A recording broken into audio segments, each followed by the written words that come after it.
नमस्कार, मी आकाश जाधव.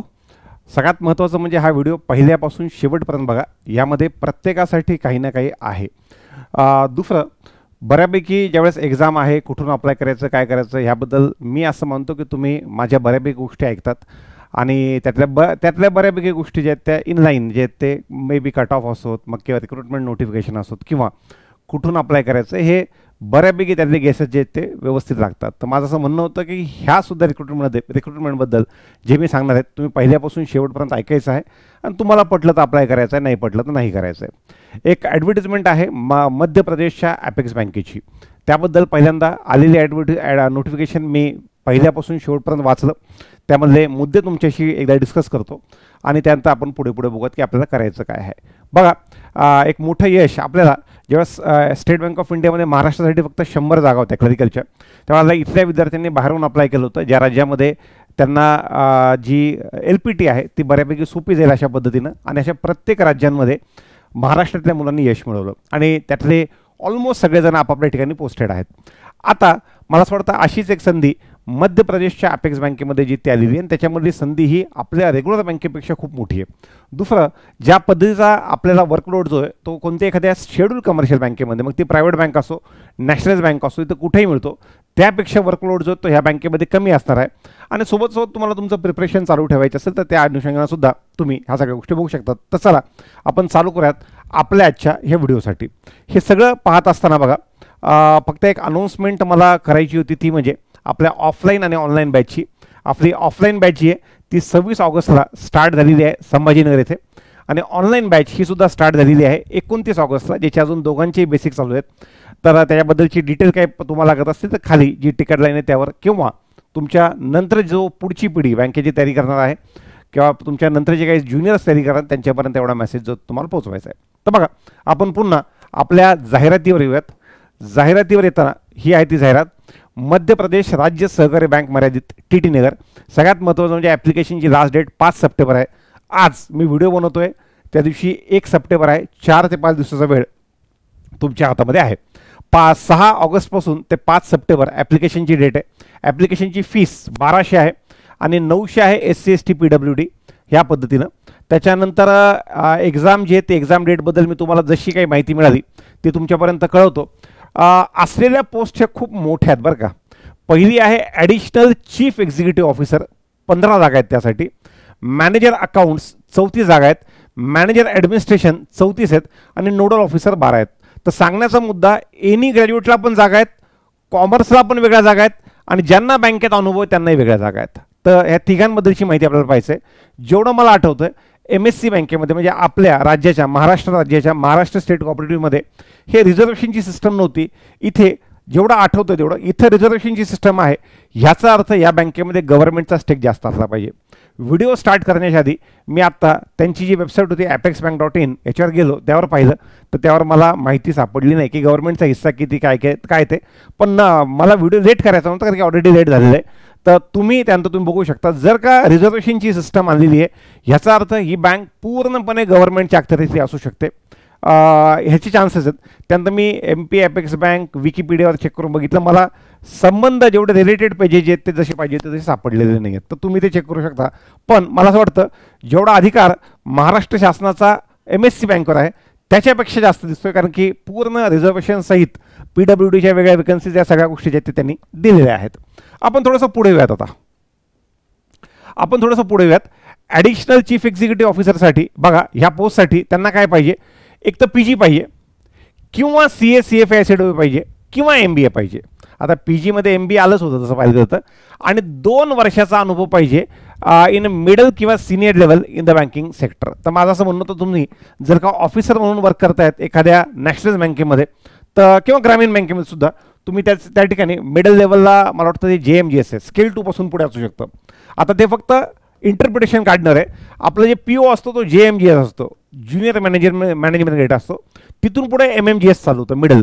तर माझा अंदाज असा आहे की यासाठी तुम्ही स्केल 2 लेवलपासून पुढे असाल तर ते चांगलं आहे. आणि प्रायव्हेट बँकेमध्ये होणार तर आपली एंट्री होते ॲज अ असिस्टंट मॅनेजर किंवा डेप्युटी मॅनेजर. मला असं वाटतं एक टप्पा पुढचा मॅनेजर जो आहे तो मॅनेजरपासून पुढे या पद्धतीने पुढे जाता येतं. बाकी ICICI बँकेमध्ये अजून मग DM1, DM2, M1, M2 या पद्धतीने पाहावं लागेल. जास्त तुम्हाला जर जास्त त्याच्या खोलात जायचं नसेल तर अप्लाय करून टाका, पुढचं पुढे पाहता येईल जर का तसा अनुभव असेल तर. आता पुढची पोस्ट आहे मॅनेजर अकाउंट्स. बघा रे, जेवढेही BCom किंवा MCom किंवा MBA किंवा CA किंवा CFA किंवा ICWA कुणीही अप्लाय करू शकतो, पर्सेंटेजची अट नाही आहे. त्यामुळे जेही कॉमर्स बॅकग्राऊंडचे विद्यार्थी आहेत तिकडे जागा 34 आहेत. त्यामुळे तुम्ही मॅनेजर अकाउंट्सला अप्लाय करायचं आहे. क्लास 3 त्यांच्यानुसार पोस्ट आहे आणि चीफ एक्झिक्युटिव्ह ऑफिसर क्लास 1 आहे. त्यानंतर मॅनेजर ॲडमिनिस्ट्रेशन क्लास 3 ही सुद्धा पोस्ट आहे. यासाठी एक तर ग्रॅज्युएशनमध्ये 60% नसतील तर पोस्ट ग्रॅज्युएशन सेकंड क्लास, नसेल तर MBA, 3 पैकी कोणतंही चालेल. त्यामुळे ग्रॅज्युएशन आणि 60% असतील ते सुद्धा ओके, काही प्रॉब्लेम नाही आहे. जर का ग्रॅज्युएशनला 60% नसतील तर PG मध्ये सेकंड क्लास चालून जातो. थोडंसं पुढे नोडल ऑफिसरचा पार्ट आहे. नोडल ऑफिसरमध्ये फर्स्ट क्लास ग्रॅज्युएट किंवा सेकंड क्लास पोस्ट ग्रॅज्युएट किंवा MBA सेमच त्या पद्धतीने दिलेलं आहे. आता वेकन्सीज इकडच्या 34 इकडच्या 12 आहे. तर कॉमर्सवाल्या मुलांनी इकडेच अप्लाय करायचं, पण जे नॉन कॉमर्सवाले मुलं आहेत त्यांनी इकडे किंवा इकडे अप्लाय करतात, 2 पैकी 1. आता तुम्ही तुमच्या हिशोबाने बघा, ह्याच्या जागा तिप्पट येत ना, ॲप्लिकेशन पण तिप्पट येतात. तर मी असं म्हणत नाही की इकडे जागा जास्त आहे तुम्ही इकडे अप्लाय करा, किंवा हेही म्हणत नाही की इकडे जागा जास्त आहेत सगळेजण इकडे अप्लाय करतील म्हणून इकडे अप्लाय करा. तुम्ही तुमच्या हिशोबानं एनी ग्रॅज्युएट मुलं जे आहेत अदर दॅन BCom ह्या मुलांनी इथं किंवा इथं तुम्ही जिथं कम्फर्टेबल आहेत त्या ठिकाणी अप्लाय करू शकता. थोडंसं अजून पुढे या ह्याच्यामध्ये ना सर MP मुलांना एक्स्ट्रा काही आहे का, इथून तिथून वाचल्यानंतर फक्त एक दिसलं मला MP मुलांना एक्स्ट्रा काय की तुमची जी एज लिमिट आहे ह्या पोस्टसाठी एज लिमिट पण भयानक आहे. पहिली जी पोस्ट आहे त्याला 18 ते 50, दुसरी जी पोस्ट आहे 18 ते 35, मॅनेजर अकाउंट्स 18 ते 35, त्यानंतर मॅनेजर ॲडमिनिस्ट्रेशन 18 ते 35, नोडल ऑफिसर 18 ते 35 या पद्धतीने दिलेली आहे. आणि एज रिलॅक्सेशन जी आहे ही फक्त आणि फक्त मध्य प्रदेशच्या मुलांना आहे. तर मध्य प्रदेशच्या मुलांना एक्स्ट्रा काय आहे, त्या जे लोक मध्य प्रदेश डोमेसाइल्ड आहेत त्यांना एक्स्ट्रा एज लिमिटमध्ये रिलॅक्सेशन आहे. पण बाकी सगळ्यांसाठी जे ते त्यांनी लेवल प्लेइंग फील्ड ठेवलेली आहे, कुठेही काही प्रॉब्लेम नाही आहे. पुढे त्याच्यानंतर अजून त्यातले महत्त्वाचे मुद्दे जर बघितलं तर त्यात candidates will allowed to participate and register for any one of the post. एकालाच अप्लाय करायचं आहे, मल्टिपल पोस्टला अप्लाय केलं तर जो शेवटचं ॲप्लिकेशन ते कन्सिडर होईल. ते तर नेहमी आपल्या कोणत्याही IBPSच्या ॲडव्हर्टिजमेंटमध्ये असतं. आणि ह्या एक्झामला मी आज तुम्हाला पहिला व्हिडिओ बनवतोय. मी मागच्या 4-5 वर्षापासून एक्झामला ट्रॅक करतोय बरं का, 4 ते 5 वर्षापासून, जेव्हा MSC बँकेची ॲडव्हर्टिजमेंट यायच्या आधीपासून. तर तेव्हापासून पाहतोय ही बँक खूप कन्सिस्टंटली IBPSच्या माध्यमातून रिक्रुटमेंट करून घेते. आता थोडंसं अजून पुढे या. आता ॲप्लिकेशनची प्रोसेस सेम IBPS, बाकी काही चेंजेस नाही आहेत. एक्झामच्या सेंटरवर बघा, आता तुम्ही ज्याही जिल्ह्यातले आहात तर तुम्हाला जिथून कुठून जवळ पडतंय. बरं, सिलेबसमध्ये सुद्धा ह्या ॲडिशनल चीफ एक्झिक्युटिव्ह ऑफिसरसाठी 200 प्रश्न 200 मार्क, सिलेबस सेम येते ह्याच्यासाठी सुद्धा, पण त्यांनी कसं काय टाकलं याच्यामध्ये मला काही कळलंच नाही. त्यानंतर manager accounts, manager administration, nodal officer यासाठी प्रोफेशनल नॉलेज ॲडमिनिस्ट्रेशन आणि नोडल ऑफिसरला मला असं वाटतं बँकिंग अवेअरनेसच असावं, पण या तिघांचं एकसारखं दिलेलं आहे. तर यांच्या प्रोफेशनल नॉलेजबद्दल माहिती नाही, पण जाऊ दे ना, किती आहे 200 पैकी फक्त 40, 20% वेटेज प्रोफेशनल नॉलेज आहे. सध्या मुलं मला फोन करतात, सर आम्ही OICL मेन्सची तयारी कशी करायची, असाच पॅटर्न आहे. मी म्हणतो तुम्ही जे प्रोफेशनल नॉलेज आहे, ज्याने ॲक्च्युअल सायन्सला अकाउंट्सला अप्लाय केलेलं आहे, अशा OICLच्या मेन्स पोरांना सांगतो तुम्ही प्रोफेशनल नॉलेज फक्त कट ऑफच्या हिशोबानं काढा, तुम्हाला मॅक्सिमम फोकस इकडे करा, तुमचा निकाल येऊन जाईल. कारण की हे जे आहे अफाट आहे. बरं, त्यातल्या त्यात मॅनेजर ॲडमिनिस्ट्रेशन आणि नोडल ऑफिसर ही एनी ग्रॅज्युएटची पोस्ट आहे. तर ह्याच्यात येऊन काय येणार आहे, मला असं वाटतं बँकिंग किंवा करंट अफेअर्स वाला पार्ट येऊन जाईल, किंवा आलंच तर सहकारवाला पार्ट येऊन जाईल. मी 3-4 दिवसाआधी ABD संकल्पवर जे आहे एक सहकार नावाचं पुस्तक टाकलेलं आहे, ते वाचायला चालू करा, इथेही कामाला येईल. आणि रायगडची एक्झाम आहे, साताराची एक्झाम आहे, सिंधुदुर्गवाली एक्झाम आहे, या सगळ्यांना तुम्हाला ते कामाला येऊन जाईल. आणि यातल्या सांगितलेल्या गोष्टीला थोडंसं सिरियसली घ्या. बाकी निगेटिव्ह मार्किंग 1-4 ते 5 ऑल्टरनेटिव्ह आहे, हे वाचून घ्या. इंटरव्ह्यू जे आहेत फायनल जे सिलेक्शन आहे ते रिटर्नचे मार्क प्लस इंटरव्ह्यूचे मार्क दोघांवर पण एक परीक्षा इंटरव्ह्यू या पद्धतीने. इंटरव्ह्यूसाठी एका जागेला 3 मुलांना बोलवतील ह्या पद्धतीने आहे. बाकी कुठेही त्यांनी इथला रहिवासी पाहिजे तिथला रहिवासी पाहिजे असं काही सांगितलेलं नाही. एक्झामचे सेंटर बघा, भोपाळ, ग्वालियर, इंदौर, जबलपूर, सागर, उज्जैन, सतना. तर माझं असं म्हणणं होतं की तुम्हाला त्या निमित्तानं जय महाकाल करण्याचा एक चांगला चान्स आहे उज्जैनला जाऊन, काय सांगता येतं. त्याच्याशिवाय तुमच्या गावापासून जिथे जिथे ट्रेनचे लोकेशन्स आहेत त्यापैकी तुम्ही जाऊ शकता. भोपाळ असेल भोपाळ, ग्वालियर, इंदोर, जबलपूर, सागर, उज्जैन, सतना, महाराष्ट्रातल्या कानाकोपऱ्यातल्या कुठल्याही मुलांना जर का त्यांनी ठरवलं मला जायचं आहे तर ते अवघड नाही. मग खाली म्हणजे हे तर मध्य प्रदेश आहे, खाली जे विद्यार्थी आहेत कोल्हापूर, सातारा, सांगली, सोलापूर, ह्याही विद्यार्थ्यांनी ठरवलं तर तो जाऊ शकतो. फक्त ठरवणं आहे तुम्हाला. जायचं असेल तर कसंही जाऊ शकतो. तर हा एक पार्ट झाला. बाकी जनरल इन्स्ट्रक्शन त्यांनी दिलेले आहेत. कुठेच त्यांनी काय म्हणतात LPT बद्दल बोललेलं नाही, कारण क्लास 3 आणि क्लास 2च्या पोस्ट आहेत सगळ्या त्यांच्यानुसार बँकेच्यानुसार. क्लास 1 पडतं CEO, ॲडिशनल CEO जो आहे तो क्लास 1ची आहे. क्लास 2, क्लास 3 मला 2 प्रमोशन घेऊन तुम्ही त्या क्लास 1पर्यंत जे ते पोहोचू शकता. अजून ह्याच्यामध्ये पगार पण दिलेली आहे. पगार ही तुमच्या नॅशनलाइज बँकांपेक्षा खूप खूप खूप जास्त आहे.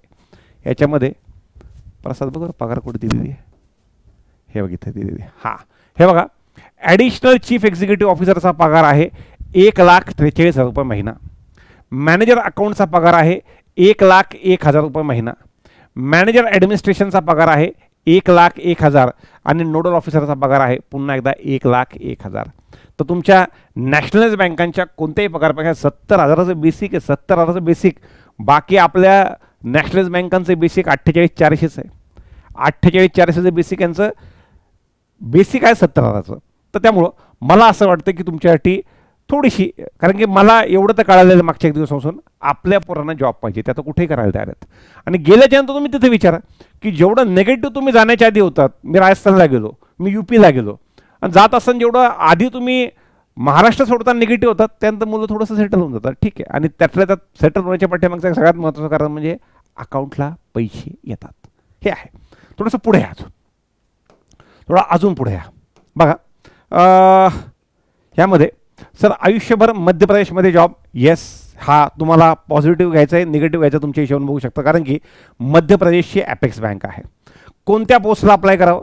ज्यांना अनुभव आहे त्यांनी पहिल्या पोस्टला ॲडिशनल चीफ एक्झिक्युटिव्ह ऑफिसर, जे BCom MComचे मुलं आहेत त्यांनी दुसऱ्या पोस्टला मॅनेजर अकाउंट, आणि जे एनी ग्रॅज्युएट मुलं आहेत त्यांनी तिसऱ्या किंवा चौथ्या. तुमच्या हिशोबानं कॉल घ्या आणि मला त्याच्यासाठी कॉल करून विचारू नका सर तरी पण तुम्हाला काय वाटतंय, काय वाटतंय सर 3 किंवा 4 याच्यापैकी कोणताही आकडा सांगा. काही मुलं म्हणतात काही पण आकडा सांगा, मी एकही आकडा सांगणार नाही. मला 3 ला अप्लाय करायचं का 4ला अप्लाय करायचं मला विचारायचं नाही.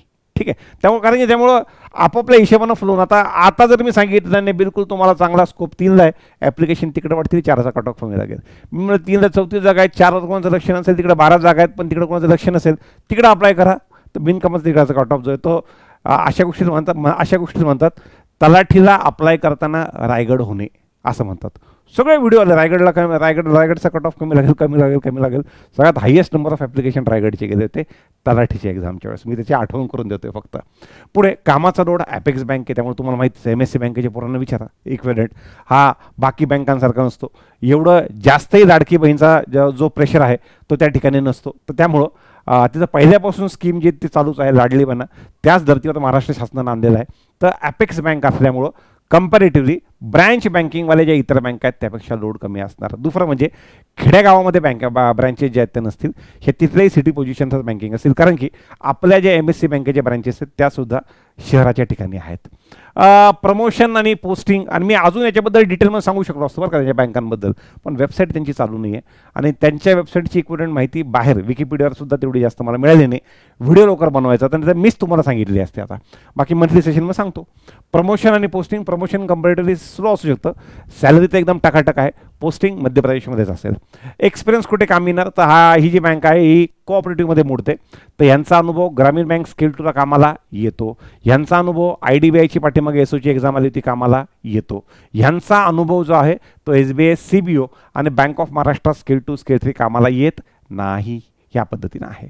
तर मला असं वाटतं एक चांगली संधी तुमच्या हातामध्ये आलेली आहे जी तुम्ही 1 लाख पगार असलेली.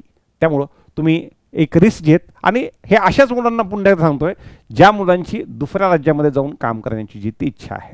तर त्यामुळं मला असं वाटतं तुम्ही केलं पाहिजे. तुम्ही जे इतर विद्यार्थी इंदोरला आहेत तुम्ही त्यांना विचारा, त्यांचा अनुभव तर खूप चांगला आहे. भारतातली काय म्हणतात कन्झिक्युटिव्ह मागच्या काही वर्षापासून सगळ्यात क्लीनेस्ट ऑफ द सिटी आहे. त्यानंतर इंदोरी चाट फेमस आहे, नाश्ता पोहे इंदोरी पोहा फेमस आहे, खानपान सगळ्या गोष्टी चांगल्या आहेत. तर त्यामुळं त्यांचा स्टँडर्ड ऑफ लिव्हिंग किंवा लाईफ म्हणा या सगळ्या गोष्टी चांगल्या आहेत. तर त्यामुळं हा एक 8 तास जो तुम्ही की मी इथं जाऊन काम करणार, इथं थांबून काम करणार, हे काढून टाका. मला असं वाटतं एक चांगली संधी तुम्हाला सुद्धा आहे. आणि फक्त इथे सर आम्हाला एक डिस्क्रिमिनेशन तुम्हाला वाटत नाही का की आम्हाला इंटरव्ह्यूमध्ये होऊ शकतं? मला नाही वाटत, कारण की ही प्युअर IBPSच्या माध्यमातून एक्झाम होती आणि मागच्या काही महिन्यांपासून, काही वर्षांपासून मी म्हणेल, मी ह्या एक्झामला जे ते ट्रॅक करतो. हां, मी याच्याबद्दल बोलत नाही.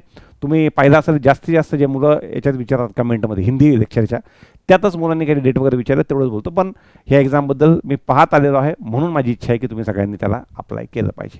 फक्त अप्लाय करत असताना आयुष्यभर तुम्हाला जर का त्याच बँकेत तुम्ही थांबलात तर ते तुमची जॉब करण्याची तयारी पाहिजे. आणि लाख रुपये पगार जर मिळत असेल तर मला असं वाटतं कोण नाही म्हणाल त्या गोष्टीला. पण शेवटी तो तुमचा मुद्दा आहे. तुम्ही सगळ्यांनी त्याचा इत्थंभूत पद्धतीने विचार करून मग त्या गोष्टी करायच्या आहेत. पहिल्यांदा हे झाल्याच्यानंतरसुद्धा तुम्ही नोटिफिकेशन पहिल्यापासून शेवटपर्यंत वाचा. माझ्याकडून काही सांगायचं राहिलं असेल तर तो वाला पार्ट त्यामध्ये होऊन जाईल. आणि दुसरं म्हणजे काही डाऊट असतील तर ते कमेंट बॉक्समध्ये टाका, सो दॅट मंथली सेशनमध्ये जे आहेत ते मी तो वाला पार्ट कवर करून घेतो. एवढीच माहिती ह्या व्हिडिओच्या माध्यमातून मला तुमच्यापर्यंत द्यायची होती. धन्यवाद.